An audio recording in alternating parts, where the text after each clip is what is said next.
No, actually, the YouTube stream. We just went live. Hi, everyone. We are now live. This is eLearnChat, and I've got two wonderful people right next to me. Not too many miles away. Well, Patty's a little closer.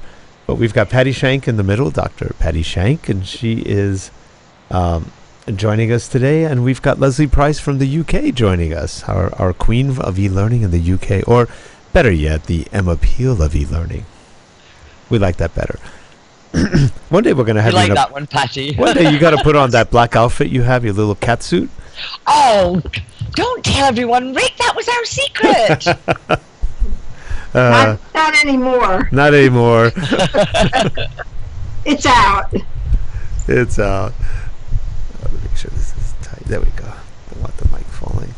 And what I've also found out, Patty, is that Rick's wife is also called Leslie. Really? Slightly different spelling. Yeah. What is she? I-E? I-E, yep. Yeah, she's a man then. A what? A man. In the UK, L-E-S-L-I-E is the way you spell it if you're a man. That's what, and here it's for both, men or women. Oh no, E-Y is ladies, I-E is men. Interesting. That makes sense. Okay, we are ready to start the show. So we'll start in 3, 2, and 1. Hi everyone, welcome to eLearnChat, where talk and a little bit of chaos is knowledge. Here we are. Today we're joined by Dr. Patti Shank, who's in the center position of power and influence and everything else, and our favorite Leslie Price, who is our Queen of e-learning, the Emma Peel of e-learning, if we will, joining us from the UK. How are you folks? We're good. Good, thanks. That's good. And they're friends, by the way. They know each other. Yeah. So we had all sorts of... Patty and her husband Greg have actually been to stay with me in my house. Well, it's funny. We had some tech problems in the beginning. They could care less. They're busy chatting. So that was easy. It made it good. Here's our intro.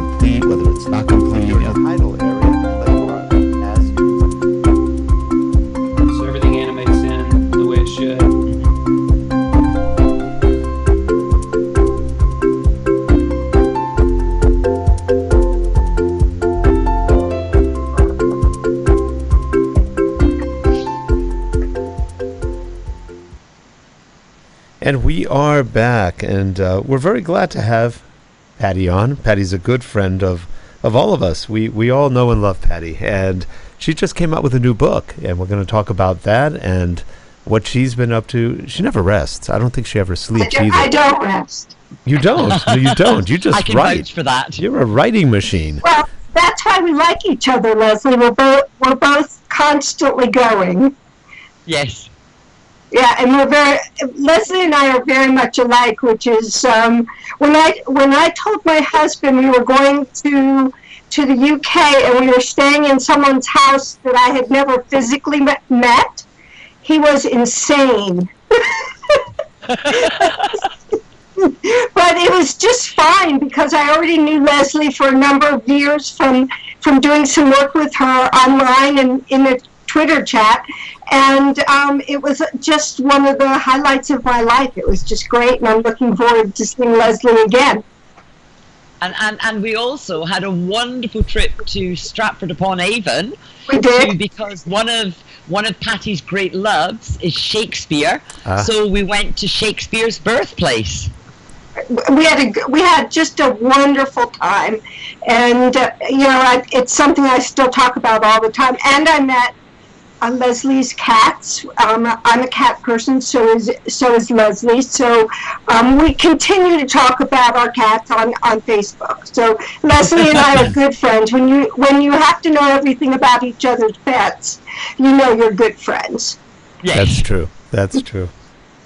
So Patti, tell us a little bit about your new book. This is a series of books. It's not just a one of. You've got a whole mess of.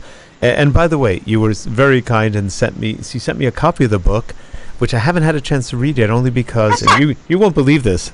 I got the book about 2-3 weeks ago, but I didn't get it at my desk until like a week later.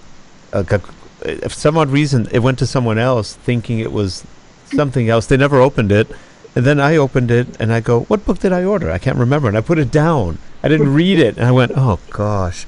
So I have it now on my desk, and I know who it's from. It was just a whole comedy of errors internally here, but it looked really good. I just glanced at it quickly, and it looked really interesting. I like that it's very practical. Well, this is something I've wanted to do for years and years, and what I've wanted to do is take practical problems in organizational learning and write what the research says to do about those problems. Now, it's harder than you think to do this because you have to sit down and read thousands and thousands of pages of research and then translate that research into applied, here's what to do. Because most people don't want to read the research, they just want the how-tos. And so I like reading the research, but translating it is what I wanted to do. And so the very first book was about writing. One of the problems in instruction is if the writing isn't good, and as you know, Rick and Leslie, if everything starts as writing, whether it's a video script or an audio script, it starts with writing. And if the writing isn't good, it doesn't really matter what else you do. Right. So I think that applies, Patti, to an awful lot of things, particularly in the world that we work in with learning technologies, where you've got a fusion between the techie people and the learning people and the HR people and the people who are actually learning, the learners themselves. And I very often describe myself as a translator. Yes, and you are, and you're a good one. And so one of the questions, so I'm answering not just other people's questions, I'm answering some questions that I've had by spending hours and hours doing reading, making notes, and distilling it into very specific tactics. So the first book, if you don't mind, I'm going to hold it up. The first book is What Does the Research Say About Writing Specifically for Instruction? And that's real interesting because what it says for writing for instruction is the same as it says for writing in general, but not always. And so I came up with 28, I selected 28 specific tactics and for writing for instruction, and it's been out since the end of April. And I have to tell you, I'm thrilled that it's doing really well, because if it wasn't, I wouldn't be able to keep doing this. And I'm writing the second one right now. And the second one is even more fun to research. And it's on what kind of practice and feedback is needed for deeper learning. And that's what I've been doing for the past 3, 4, 5 weeks, just writing. And while I thought I knew that subject really well, I'm learning a lot myself. I will probably put a far more emphasis in some places and less emphasis in others because of what I've been studying. That's it. But then your expertise is, I mean, certainly you and I have known each other for quite a long time now, and to me, your expertise is the fact that you're able to research. You're not just able to research, you're able to pick out the research that is actually relevant. And I think, things that are contextually relevant, never mind content being king, I think context is equally, if not more important. And you're somehow able to distill it and put it in a language and express it in a way that people like me, who are not researchers, can understand. It makes sense. And actually, you just said a word that that has become so important in what I'm doing for book 2, in the word context. Yeah. I didn't realize, I realized, but I didn't realize how important context is for remembering. Yeah. So, for instance, I mean, I knew that when we hear a song from our teenage years or from our 20s, we instantly remember where we were and how we felt. And that's because context is remembered with what we are remembering. And we can use that. So when I'm distilling these things, I'm distilling them into very practical tactics. I'm giving a tiny dose of the research and a big dose of how to apply it. Because most people don't want the research, they want the application. Absolutely. And for me, it's a blast. So that's what I'm doing.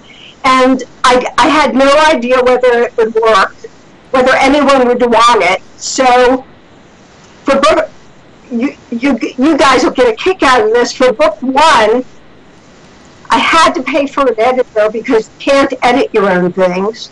But I learned how to format and do a cover myself because it cost close to $3,000 or $4,000 for editing, and I had no idea if I'd ever make that back. And so I did all the internal editing, the internal formatting, and the cover myself, because that would be another $4,000 or $5,000, and I had no idea whether it would sell. So I learned new skills, which I will continue to do, because while they were hard to do, they were gratifying. So that was exciting to me, that I now know how to format a book. And I don't think the cover. To me, that is just so typical of you, Patti. You are a lifelong learner. You are a lifelong learner. You know, it was, at first the curse words that were coming out of my mouth as I was trying to format it. And once I got it, it was like, oh, well, this is great.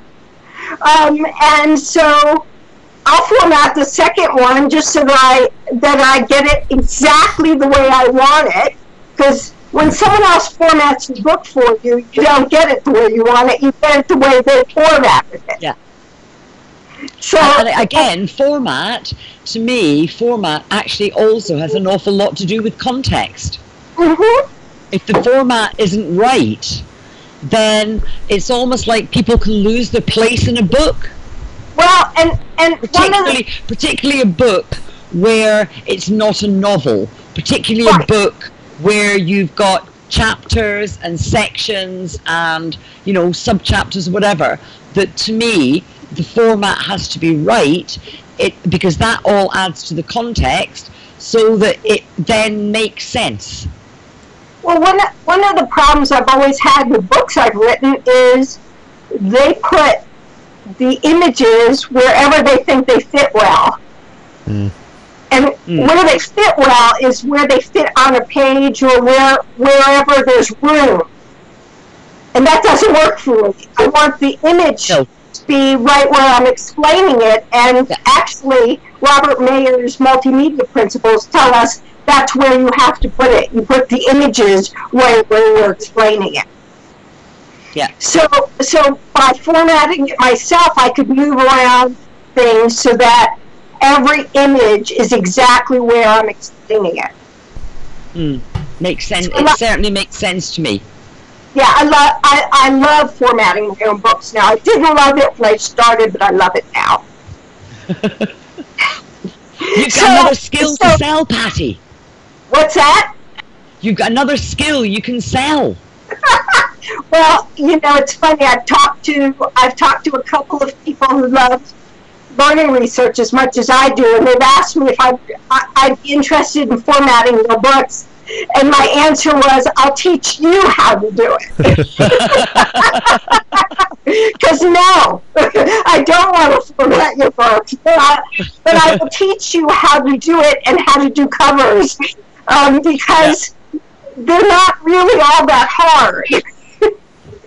And here's the good news.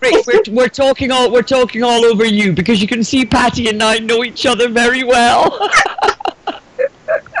Oh, I'm not going to get in the middle of that. No. No. Really, this is. I mean, we're getting to a place where book publishing is close to publishing brochures or anything else. And yes, it means people can do them poorly. But if they're poorly done, you'll have a poorly done book. No one has told. I have had people, and I wrote in book 1, if you have comments and things you think should be done better, please let me know. And I've had 3 or 4 people who've taken up that thing that I asked them to do and have sent me things that I can make better. And when I'm ready to update the book, I will fix the things they told me they think could be done better. For instance, I also did the Kindle formatting. Mm-hmm. And I'm laughing because Kindle formatting is not as much fun or as easy as book formatting. Right. And so I tell people, if you're going to pick the Kindle or the print version, pick the print version, because you can do a lot more with print formatting than you can do with Kindle formatting. Yep. But the way Amazon works is, if you want to get your books in every Amazon place in the world, they give you an incentive to sell it at $9.99 for Kindle. So I did. So a lot more people are buying Kindle than the book, the print version. But it doesn't look as attractive. Right, but it's very easy and it's accessible, and you can take it wherever you want. Once you have all the books done, then they have the whole library on the little Kindle on a phone. And well, that's true. It's great. One of the things I need to learn is how to do a better job with Kindle formatting. So if anybody listens to this who is a Kindle formatting person and can help me, I'd love to hear from them, because I'd like making things attractive and work well. User interface design, information design, very important. Now, there is a way, I've seen some books on this, that you can take an InDesign document and bring it into Kindle too. Now, I haven't really seen any that have done that, but I've read how you can do it. And then you can also create it in PowerPoint and create a PDF out of it, and then upload the PDF into like a different format. So there are some choices, but it's tricky. It is tricky. I did everything from Word and then to PDF, and then you go through multiple cycles with the viewer online, and then the Kindles, your own Kindles, to see how they look until you get it into a format that is acceptable. Right. And basically, Kindle is a simple format. It's fairly static. You don't have a ton of formatting options. Pictures are pretty linear, and you have to just click on it, makes it bigger. But on the whole, I think you still get the gist of what you're doing. But the book looks nice. You did a good job on the formatting of the book. It's fun. Thank you. Yeah. I could give it to someone to do InDesign, but again, I chose not to, and to do it myself, simply because I didn't have any idea if anybody would like this as much as I do. There may come a time, if this sells reasonably well and I can afford to do it, where I give it to my graphic artist to redo it in design. Yep. Can you tell us a bit more about the content of your book, Patti? I'm interested in what you've actually written about. Pardon? I'm sorry. I'm having... you know what? Give me a moment here. Let me fix one of the... I think, Leslie, your volume got a little bit lower. Oh, sorry. Nothing's changed. There you go. I'm having a problem with hearing some feedback. So I'm looking for the thing which helps me solve that. Or I'll just ignore it. Are you guys hearing feedback from me? No. Okay. Then I'm going to try to ignore it. What I was saying, Patti, is I'd love to hear a bit more about the content of your book. Right. So the first book's a little bit different than probably the other ones in that the science that's in here is coming from writing research, comprehension research, and information design research more than writing research. So there's some really interesting research about how we understand language. And the word learnability came up when I was learning and reading research on how we understand language. And it was a lightning bolt for me, because how we understand language makes something more or less learnable. And so it came up time and time again, and I discussed this in the book. So I started with what are the research areas that impact how we understand writing and organization. I also put organization of content in the first book. And so I first start talking about learnability, which has to do with two concepts. One is readability, and readability is a term that has to do with whether we can understand the written word or spoken word. And it's really, really interesting and really, really deep. But if you understand readability formulas, you get the gist of it. And I explain in one of the tactics how to do readability in Word and what tools you can use online to run your text through readability formulas. And I'll give you a for instance, which was really interesting. I have a friend here in Denver. Actually, I have a number of friends here in Denver who are instructional designers. Leslie, you know Lisa Goldstein. Yeah. And she's here, and I have another friend, and I gave her the book, and I talked with her about, and she ran all of her instructional materials through the readability formulas, and they all came out post-university. And their audience is workers in oil and gas. And what the research says is that we read about 2 years lower. We tend to read at 2 years lower than our highest grade level.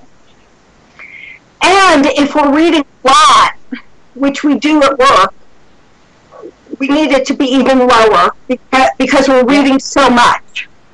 Yeah, makes sense to me. Well, you know, they've done some studies that the average, for example, MBA or master's can write maybe at a 7th grade reading level. Maybe.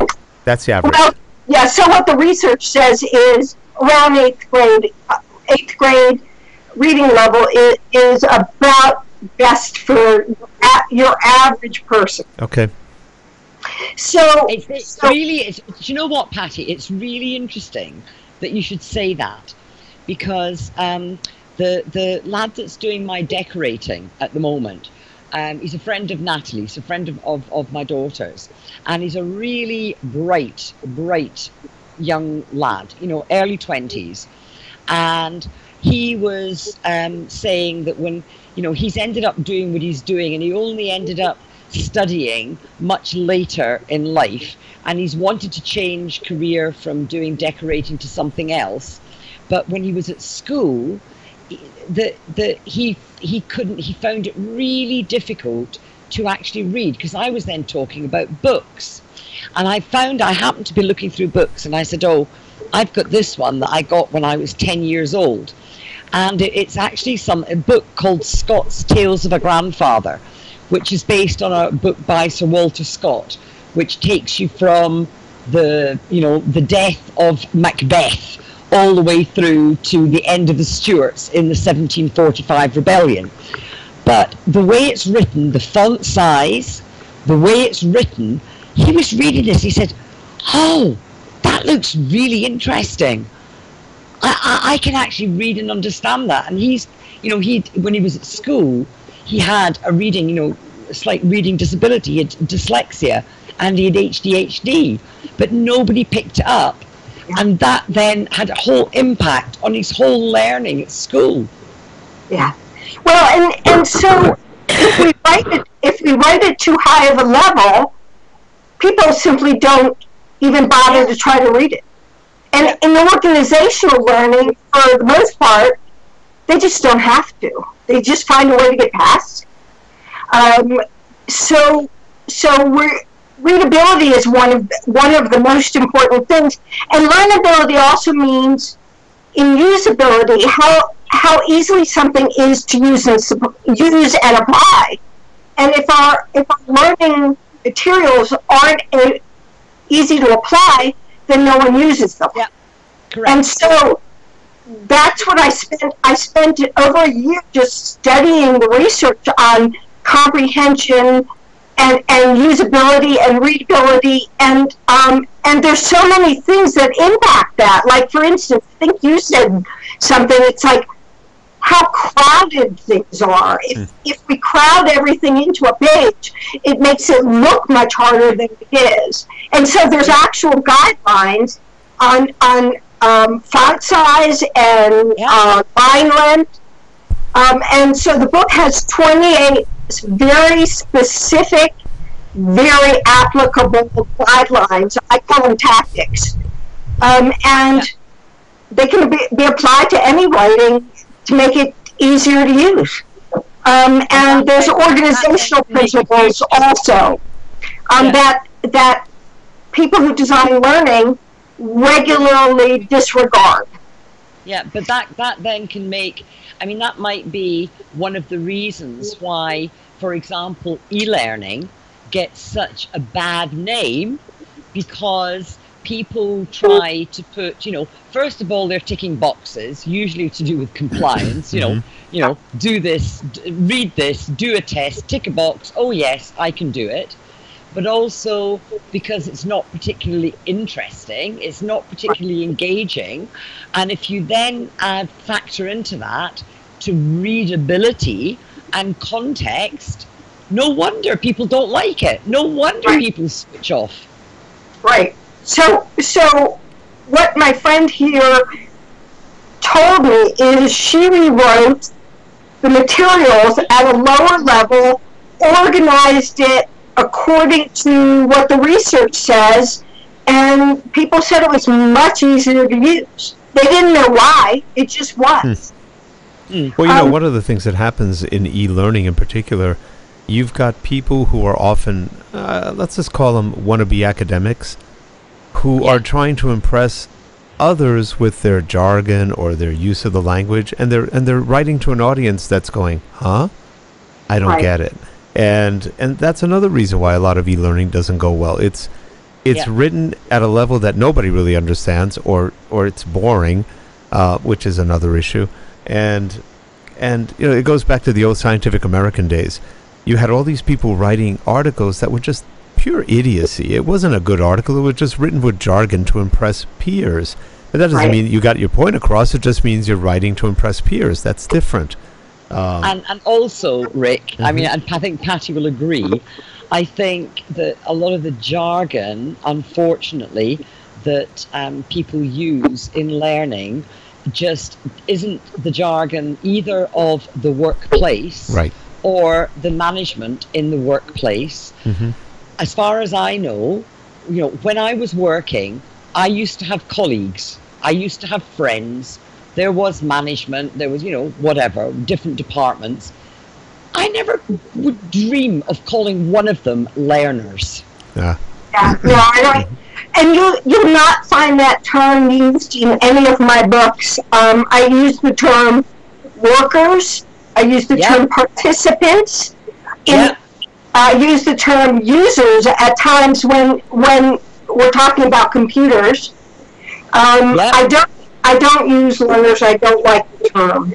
No, because if you're, I'm sorry, but if you're employed, if you're either a colleague or you're a co-worker or whatever. That's right. What's the context of that? I try very hard. I'm sure I don't get it right every time, but what is the person in the context of that sentence? Yeah. I just don't like the term. And one thing people do a lot in e-learning is they talk about we. Who's we? Right. You. Talk Right. to the person. And Here's the what term you're is going to you. learn. Here's what you're going to do. Hey, let's Right. have you do this instead of Right. now we're going to do it. And everybody's always saying, who's with me? Oh, Right, just exactly. And actually, learning when invariably you're on your own. that's right. right, those are two of the tactics, Rick. One is be very clear when you're telling someone what you want them to do, and the other one is, hold on, I'm going to look it up. So use conversational language. Yes. In other words, you. And if it's you, use the term you, and don't conflate things and make them big, and just make it very simple. Right. We need you to do X. You don't have to be the queen with the royal we. No. Right. No. And the other thing is, and this is something we've run into with a lot of writers, one advice I've always give people is read out loud what you just wrote. Yeah. Especially if you're going to do voiceover. Because the voiceover talent usually struggles through trying to figure out what that person was really trying to say in a staccato manner. And so read it out loud and catch yourself making the same mistakes that voiceover talent's going to make. And usually when they read it out loud, it's totally different to them, and they have to wind up rewriting large parts of it because, again, they're not keeping it, like you said, either conversational or to the point where somebody understands what they're talking about. Right. I think one of the things that helped me be a better writer while writing this book was sentence length. If you want something to be simpler, it needs to be under 25 words. Yeah. So I actually show people how to use Word to measure your sentence length. And if you have sentences, and you should vary your sentence length, but if your sentences start getting long, just start putting periods in the middle of them so that you have shorter sentences. It make them more conversational. I 100% agree with you. I mean, I remember when I was back in the days of marking college papers, and some of the students. Notice I don't call them learners; they were students, and some of the students were writing sentences that were 3 lines long on typed A4. And by the end of the sentence, I was totally confused. Right, you didn't know what they were talking about. Right. So one of the hardest parts of the book was examples, but examples are critical. I started out with examples from U.S. government training, and then I felt bad because I didn't want to make fun of anybody else's work. So I backed up and redid all the examples in the book so that I redid them myself. I made my own examples using eLearning, and so the book is filled with examples and there's examples of everything. And in fact, in book 2, there's even more examples, so that you can see before, during, and after. And I have job aids in the book.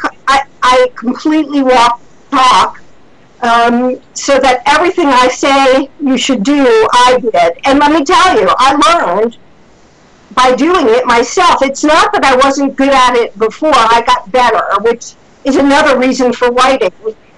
Because if you're going to put something else out there in the world and tell people to do it, you better be doing it yourself. Yeah. Now, Patti, and I can say in the older days, and since I'm older, it was different. We learned how to read and write, and in the current days, they don't really learn how to read and write very often in school. At least here in the U.S., and I'm in California, UK, so they do. We have a whole vortex of issues and deficiencies here. But what do you think the current problem is in, for example, the instructional design curriculums or anything else where they don't really teach people to write? I've met many instructional designers throughout my life that can't write. Well, I'm with you.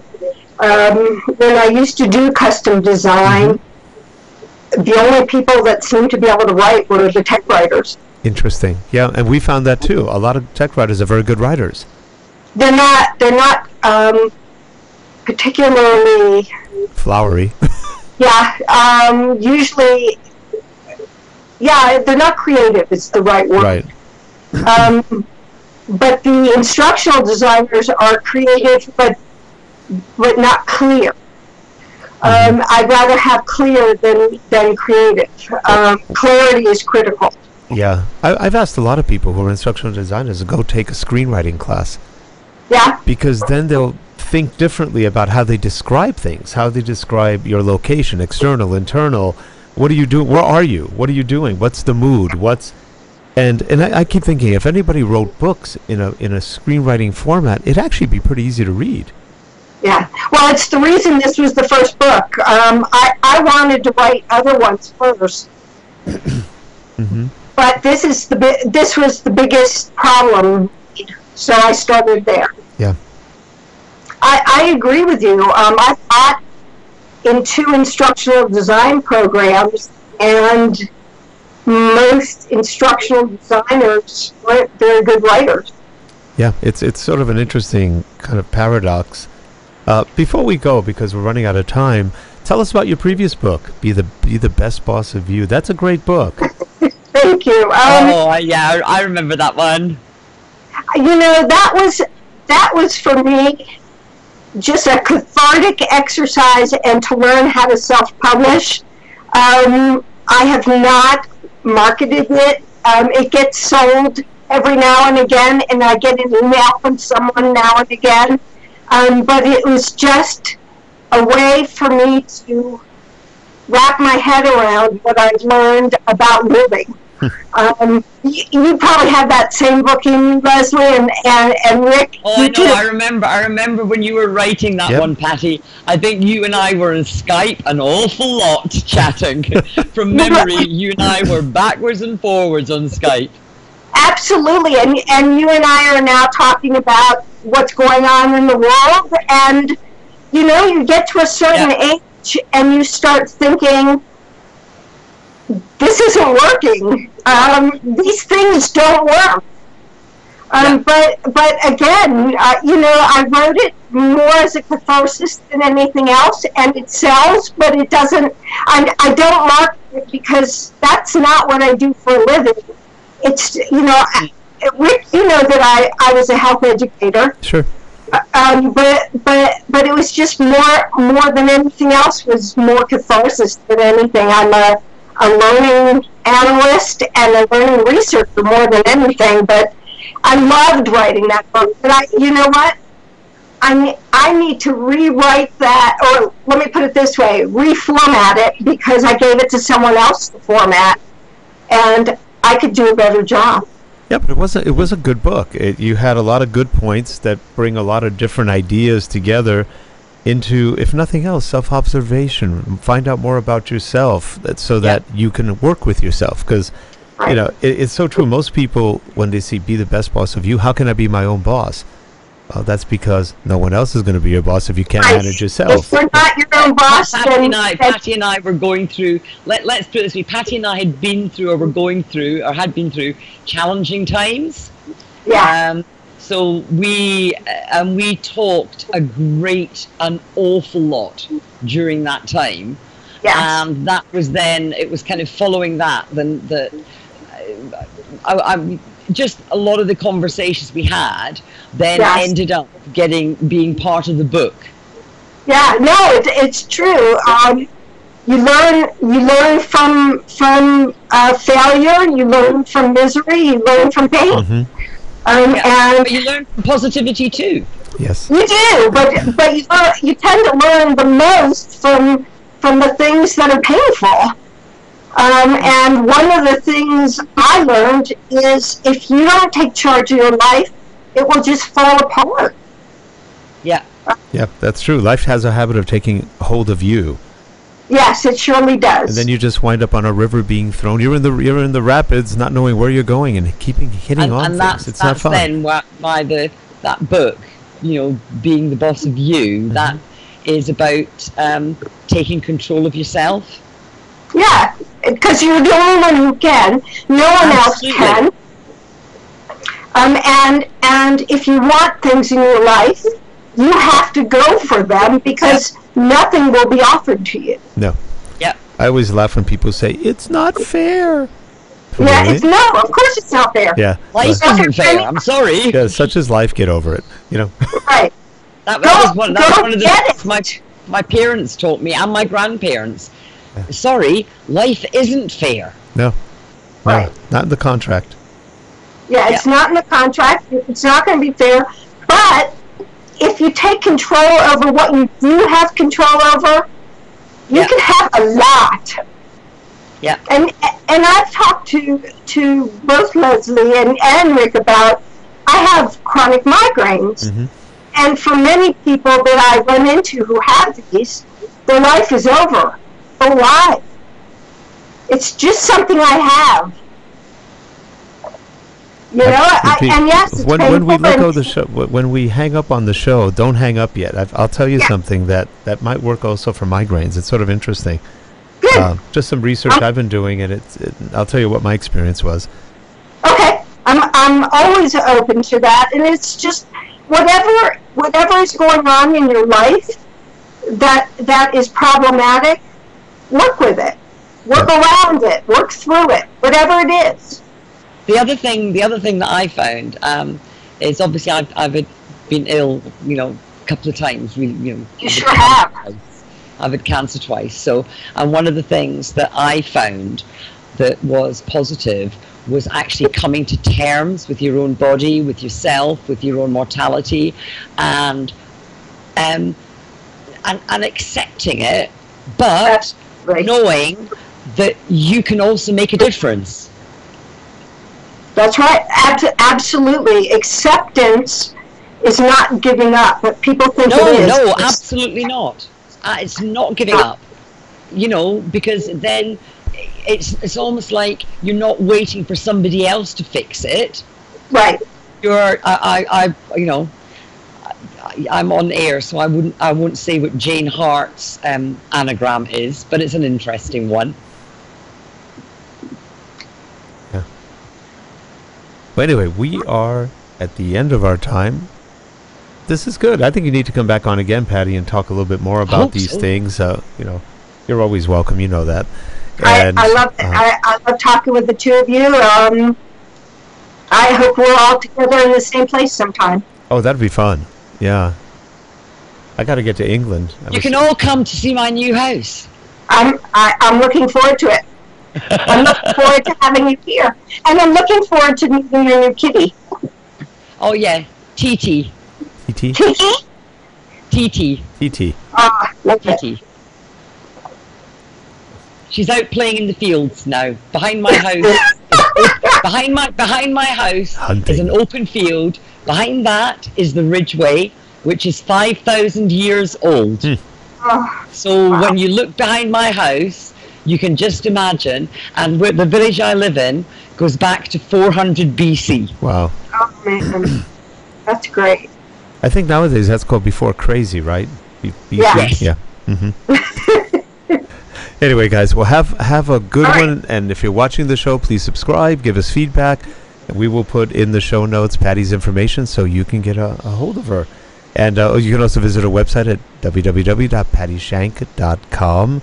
And also visit Leslie's website at www.learnappeal.com. They're doing some great stuff there, and I think you'll enjoy what she's doing. It's really interesting. Well, have a good one, everyone. Thanks again, Patti, for coming on. Leslie, as always, thanks, a pleasure. Folks. And hang in there for a minute after we do our outro. Okay. We'll still be on. Have a good one. Bye-bye. Bye.